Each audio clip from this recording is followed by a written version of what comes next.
Hello everyone, I'd like to welcome you to Away from the Light Ministries.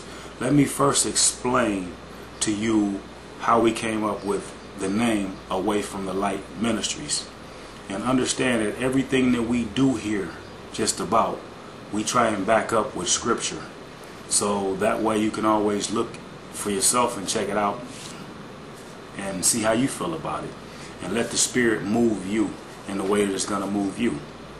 So again, when we talk about Away from the Light Ministries, one only needs to look at the first chapter in Genesis, and you're talking verse 3, where God said, "Let there be light," and there was light. Verse 4 says, "And God saw the light, that it was good, and God divided the light from darkness." So right now, we're not really worried about what's good and what's bad at this point. There's further studies down the road that will break into that. But if God said, "Let there be light," then that means that God had to have been in the darkness first, at peace first, peaceful enough in order to come up with the plan as far as what was going to be done. Man was going to be made, dividing everything night and day, adding firmament, animals and whatnot. So it's safe to say, just based off that, that darkness was first. And in darkness you find peace. In darkness you find where you're able to be still, and you're able to come up with and formulate a solid plan to move forward once the daylight hits. So with that right there, that's the first part of why we call ourselves Away from the Light Ministries. The second part takes us to the book of Acts, which is going to lead us into this introductory study, as far as talking about Paul, who Paul is, or Saul as we like to call him still, at Away from the Light Ministries. So when you break that down, you go to the book of Acts, chapter 26, verse 18, where this is Paul on the road to Damascus talking to Jesus, supposedly.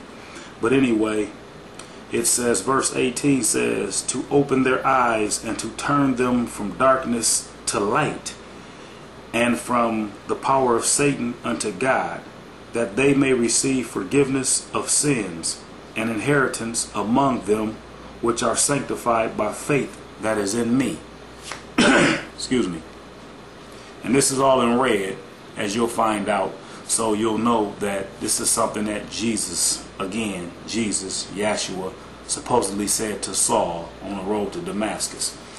And before we go any further, I'd like to say that I am using the King James Version of the Bible, and which is an entirely different study. There's a bunch of studies here, and you'll find it out when you're dealing with Away from the Light Street Ministries. So that's where we are. So hopefully you'll be able to get your King James Version. And the reason we like to use the King James Version is because this is the original version that's written in English. If you want to go back to the Bible in its purity, the Old Testament is written in Hebrew, the New Testament is written in Greek. So unless you read, speak, and understand Hebrew or Greek, then you're pretty much stuck with the original English version, which would be the King James Version of the Bible.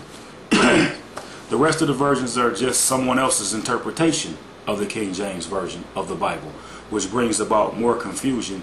And we already know what the book says about confusion. Confusion doesn't come from God. Confusion comes from the devil. That's according to the scriptures. So again, with that being said, letting you know where we are as far as Away from the Light Ministries, coming to the darkness, into the quietness where you can be still, where you can meditate, where you can hear, voices more clearly.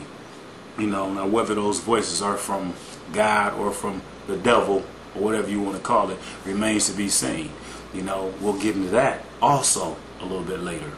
But right now, we're going to start on our first study, which is Paul, whom we call Saul. And we'll let you decide whether Paul should be called Paul or if Paul should be called Saul still, meaning Paul never met Jesus. Jesus changed his name to Paul. So if Paul never met Jesus, then Jesus never changed his name. So therefore, he was still Saul. And we're going to start with that one right now.